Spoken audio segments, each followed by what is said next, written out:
La première fois qu'on voit le bateau voler, c'était une immense émotion. C'est inouï.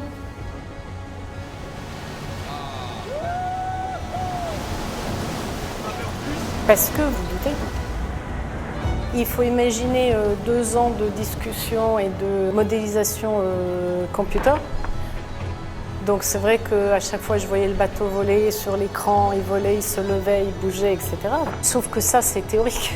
Non mais c'est théorique, c'était très beau, on me disait tu vas voir ça va voler, ça va voler. Et je disais à Cyril, s'il ne vole pas, je vais avoir des problèmes avec Benjamin aussi. Premier vol, je pense que c'est quelque chose qui est ouais, mémorable. Toute ma vie.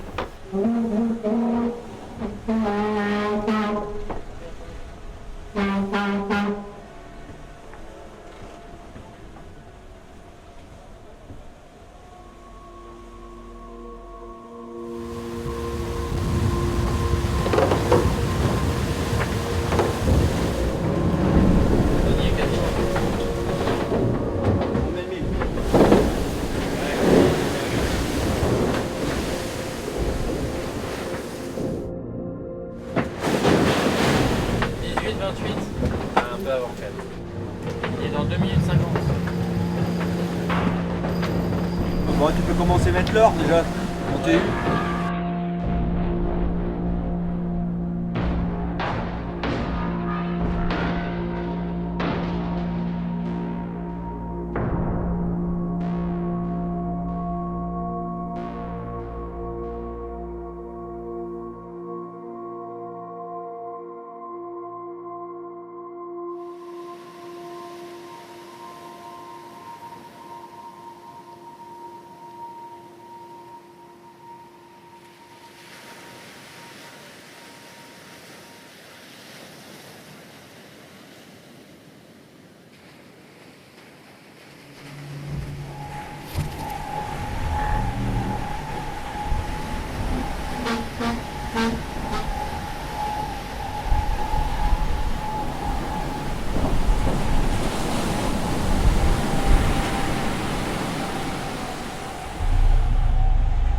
Benjamin vient d'une très longue lignée de passionnés de voile, d'une part, et pas que passionnés, mais régatiers. C'était vraiment quelqu'un qui faisait énormément de régates en monocoque, en particulier avec son père.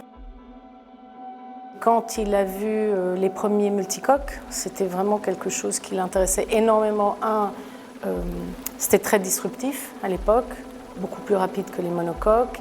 Oui, peut-être c'était aussi un peu une provocation vis-à-vis de son père, et je pense que c'était aussi une volonté d'écrire ses propres pages de voile.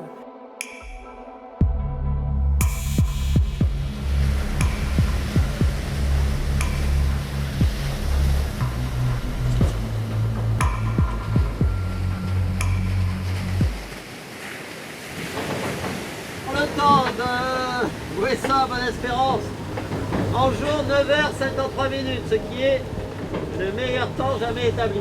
Je sais pas si tu te souviens, c'est que Morgan savait pas du tout qu'on avait battu le record là. Quand on l'annonce avec la bouteille champagne, il dit ah bon, on a le meilleur temps. Il s'y était même pas intéressé quoi. C'est vrai? On s'est un peu forcé à faire la photo, la mise en place, etc. Après, je trouve que c'était sympa.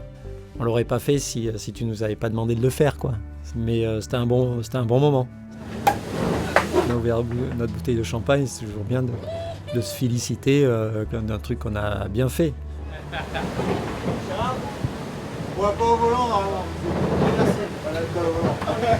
Pour moi, le Bonne-Espérance, c'est vrai que c'est pas ce que je viens de chercher, quoi. C'était de finir le tour du monde et de le faire et de faire le record.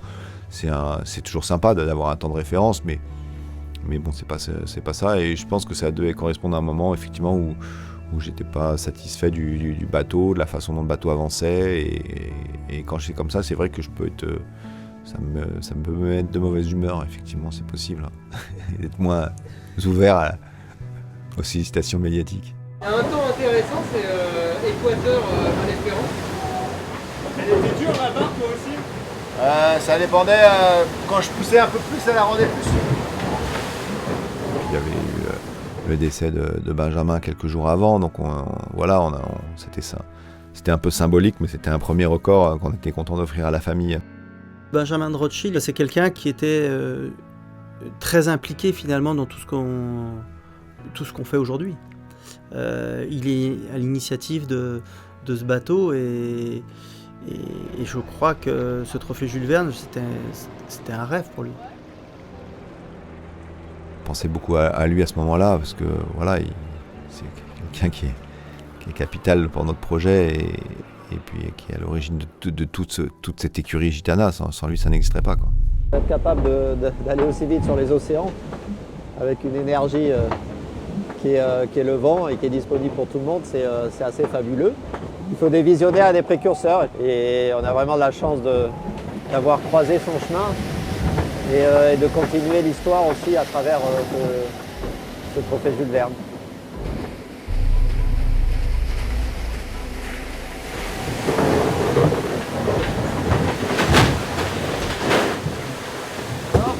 Le flop il marche, le vérin il marche et le flop il marche, après le leurré aussi.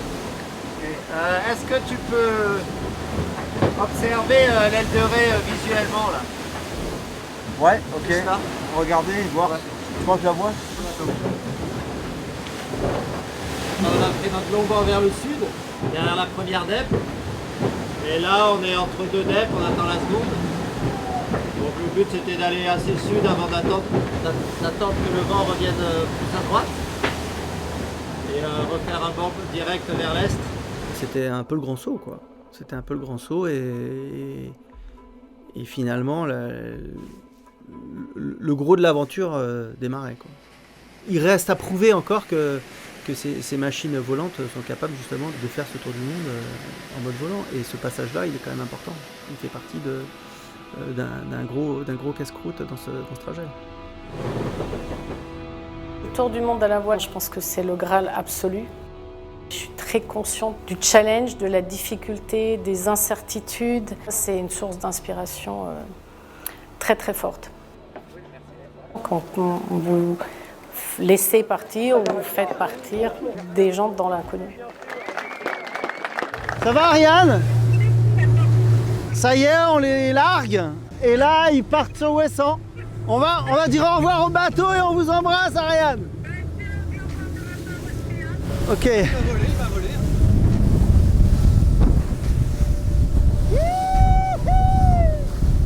Quand ils partent sur la ligne de départ, aujourd'hui ça s'est amélioré, mais ils risquent quand même leur vie. Que vous maîtrisez, vous connaissez bien votre bateau, reste l'inconnu. Ça, c'est la magie de la mer. La mer n'est jamais la même chose, donc c'est toujours l'inconnu.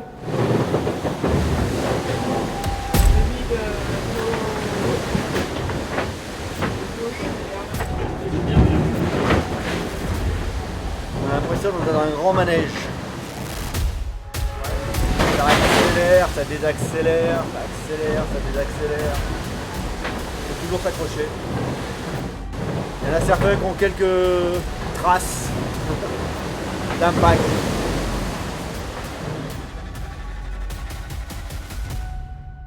On est évidemment dans le critère qu'on avait prévu au départ de passer Bonne Espérance en moins de 12 jours avec une belle marge. Franchement, on ne pouvait pas rêver de mieux. Donc tout va bien, quoi. Tout va bien, on est content. On commence à découvrir un peu le bateau dans l'hémisphère sud, la mer. Je pense qu'on s'affine dans la façon de mener le bateau. On prend confiance qu'on est à la barre, même dans de la mer, ça déferle autour, etc. Et mine de rien, moi je me sens assez serein. Et en plus je vois la météo à venir. Je suis assez content. Moi, ce qui m'a plu, c'est plutôt un truc général, c'est de voir que j'avais l'impression de bien connaître le bateau et d'avoir le sentiment que sur ce Jules Verne, j'ai appris plus, notamment dans la gestion de la mer, dans les mers du Sud, les débuts des mers du Sud, dans une mer difficile, et de trouver un équilibre plutôt agréable pour le bateau. Parce que finalement, les bateaux, ils souffrent, on n'aime pas les voir souffrir, et quand tu arrives à le faire passer sur la mer, c'est assez grisant. Les mers du Sud ont définitivement un risque bien plus important qu'une traversée de l'Atlantique. Donc ça reste pour nous une grande zone de stress et d'inconnu. Ce sont des mers qui peuvent être extrêmement violentes. Et un des problèmes, c'est pendant une certaine période, l'incapacité d'accéder au bateau. Donc on est bien sud, zone de glace, fait froid, là c'est vraiment les conditions sud. Mais la mer s'est plutôt calmée au moment où on est en panne, ça commence à être un peu régulier. Je finis mon quart, je vais me coucher, je me suis dit, voilà, le moment le plus difficile, au moins pour cette semaine, c'était ce qu'on vient de faire. Et on se retrouve bâbord à Mur et c'est parti vers l'est, quoi.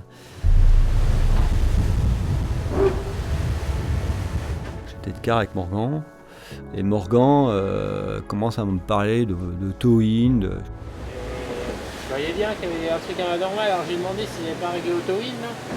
Et c'est assez bizarre. C'est le réglage entre le safran central et le safran de flotteur. Et je trouve ça un petit peu bizarre. Il me dit je comprends pas parce que le bateau, à la barre, il avait une sensation vraiment un peu compliquée à gérer, quoi. Le bateau ne revenait pas comme il voulait. Donc là, il insiste là-dessus. Et puis je le vois, je le vois subitement dans l'espace d'un quart d'heure qui ça va pas, quoi. Et je vois que le bateau, on sent que le bateau, il a du mal à le contrôler un petit peu. Soit le fait qu'on ait déjà aidé la houle de travers fait qu'on prend des coups de raquette de temps en temps. Mon premier réflexe, je dis calme le jeu, on lève le pied, à bas, on regarde ce qui se passe, quoi.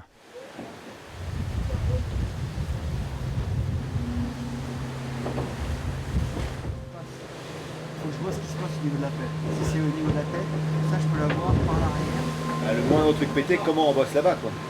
Et avec une GoPro, on va aller chercher derrière, on va regarder dessous. En m'accrochant, je peux essayer d'aller voir par le carré du secteur, voir si je aperçois quelque chose dans le safran. Elle démarre là ?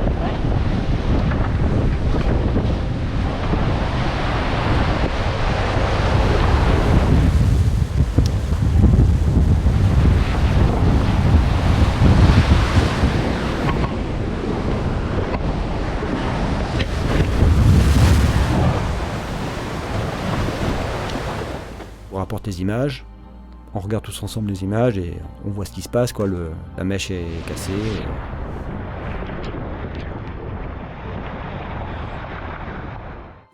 Le programme, c'est l'analyse de la casse. Et ça sent pas bon du tout. À terre, ils vont avoir les images, mais on pense avoir cassé une partie de la mèche ou ce qui tient ou ce qui tient le safran sur le palier bas. Je me souviens exactement quand est-ce qu'on a cassé parce que j'étais en visio avec Marcel Van Trist et CLS, qui est en fait l'organisme qui s'occupe de localiser les icebergs. Et à ce moment-là, je vois un message qui tombe sur mon téléphone avec problème safran, tribord. Et j'ai quitté la visioconférence parce que je savais qu'il y avait quelque chose qui n'allait pas bien.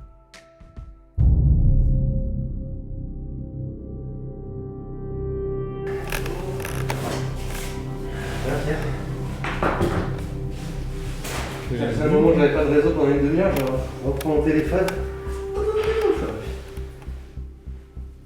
Et oui, c'est la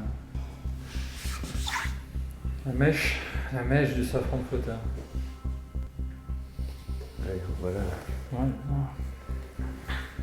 Est-ce que vous m'entendez ? Vous m'entendez bien ? Ouais, je t'entends là. Ok, super, moi aussi. Il y a Franck à côté de moi. Qu'est-ce qui s'est passé ? Vous avez touché ou ça a pété en charge ? On sait pas, tout allait bien et Momo a senti des trucs qui n'allaient pas dans la barre, comme des décrochés, 2-3 fois, et là on s'est arrêté. Et David a vu que le safran bougeait de droite vers la gauche. Et voilà, quoi. Ça s'arrête là, maintenant, comme ça, et tu peux rien faire, tu subis, quoi. Et c'est la bombe. Fais gaffe, ça accélère. Là, on casse, étonnamment, dans des conditions où on n'a pas du tout l'air d'attaquer, quoi. Il s'avère qu'après étude du cas, il y a des grandes chances que 80% de la casse, elle se soit fait à l'empannage précédent 3 jours avant. À mon avis, c'est peut-être tu vois le yoke bas là, qui est les deux pièces qui sont assemblées ensemble et qui sont montées autour du trou du safran.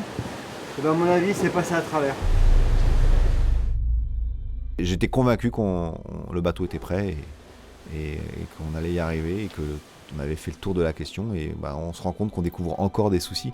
Ce safran, il naviguait depuis 3 ans et en fait, on va encore plus vite puisqu'on a progressé. Et finalement, on se rend compte qu'il y a des moments où le safran n'était pas assez costaud, alors qu'il était déjà vraiment, on pensait qu'il était presque surdimensionné par moment, à une époque. C'est vrai qu'à un moment, quand on a cassé le bateau, je me suis dit, peut-être que on pousse trop, quoi. Moi, je considère que, le bateau, on doit pouvoir le pousser. Il faut avoir le meilleur bateau, mais il faut aussi être capable de le pousser. Et les hommes font beaucoup la différence sur ce type de bateau. Et quand on voit le rythme auquel les autres ont tourné autour du monde, ils étaient à fond. Ce sont des bateaux très complexes, avec des vitesses non égalées. Donc c'est vrai que les casses, les arrêts sont toujours des grosses déceptions. Parce que... Après, je pense que sur la dernière course, quand on voit le parcours et le record que détient ce bateau, c'est très prometteur. On savait que finalement l'écueil numéro 1 sur ces Jules Verne, ça devient la mécanique, quoi. Ça peut arriver un foil ou quelque chose qui casse, ou la rencontre avec un objet ou un animal. Donc finalement toutes les dernières tentatives ont été à un moment ou à un autre perturbées par des avaries. On se dit mince, ils y étaient quoi, ils étaient dans les temps, mais on n'est pas surpris que ça arrive. Surtout à peu près dans cette zone-là en plus. Autour du Cap des Aiguilles, du sud de l'Afrique du Sud, c'est à peu près là que tout le monde rencontre des soucis. Hein. Et malheureusement, c'est l'histoire de ce Jules Verne, c'est un sacré casse-croûte. Hein. C'est partie de l'histoire de cette course. Ouais, exactement. Là, ça m'a abattu, mais je sais pas si j'aurais pas été plus énervé le fait qu'on abandonne parce qu'on a touché quelque chose. Après, si techniquement ou si on a eu un problème non détecté mais qui est lié finalement à la mise en œuvre, c'est pas pareil. Je sais porter la responsabilité.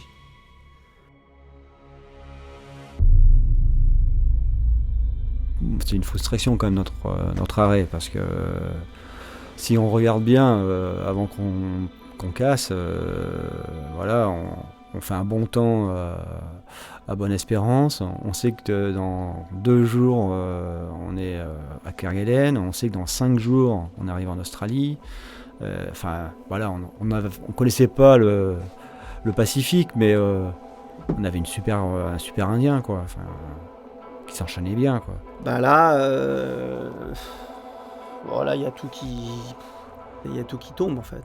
Il y a tout qui tombe. Il faut faire attention parce que en fait c'est pas parce que la tentative s'arrête que tout s'arrête. Là il y a encore il y a une deuxième phase qui rentre en jeu, quoi. C'est comment on rentre, où on s'arrête, est-ce qu'on s'arrête, est-ce que le bateau est en sécurité. On va essayer de naviguer au près un Rigid 3 et si c'est trop fort on fera un Rissel, quoi. Le Rigid 3, on verra. On passe dans une deuxième phase en fait. Il y a une phase course, record, et puis il y a une deuxième phase où c'est sécurisation de l'équipage, sécurisation du bateau, et puis voir en fait tous les moyens pour qu'on puisse rentrer au mieux et au plus vite pour réparer.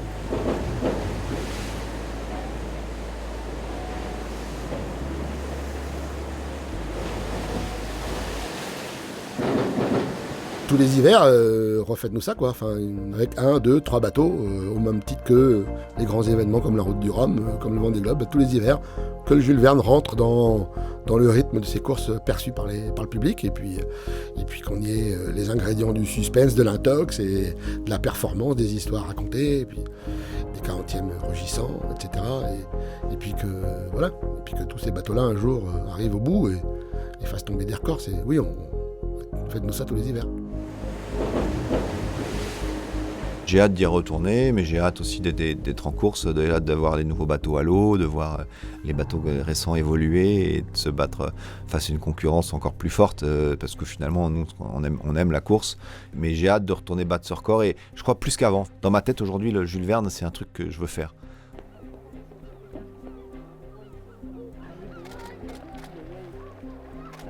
Ce trophée Jules Verne, je pense que sincèrement, on le veut tous. Et c'est quelque chose qui nous anime maintenant depuis quelques temps. Donc, à l'issue de la Jacques Vabre, on convoie le bateau à Lorient, on reprépare les appendices et on se remet en stand-by. Ce qui veut dire que 3e semaine de décembre, on imagine pouvoir être prêt à repartir. Quand vous êtes un compétiteur, vous avez toujours la volonté d'y retourner. Je pense sinon vous ne vous mettez pas dans la compétition à haut niveau. Tout votre corps est concentré et tout votre esprit est concentré à la course. Je reste convaincue que c'est un bateau qui, écrira des pages véliques spectaculaires. Pile poil pour l'arrivée, ils sont forts. C'est maintenant. 3, 2, 1, On vit des grands moments avec cette équipe. Tout allait bien et collision a priori, on a cassé notre aile de raie, on a perdu une pièce du bateau. Pierrot a regardé avec attention la possibilité de réparer la dérive. Malheureusement, on va être obligé d'annuler notre tentative de Jules Verne, en tout cas pour cette année. On va faire un chantier d'hiver pour préparer le Rhum. On se remettra en stand-by Jules Verne à la fin de l'année prochaine.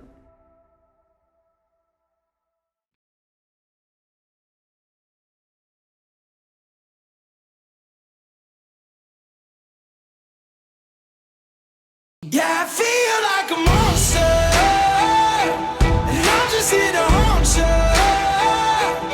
I've become your nightmare, slipping in your dreams. I'm the definition of the worst kind of me now.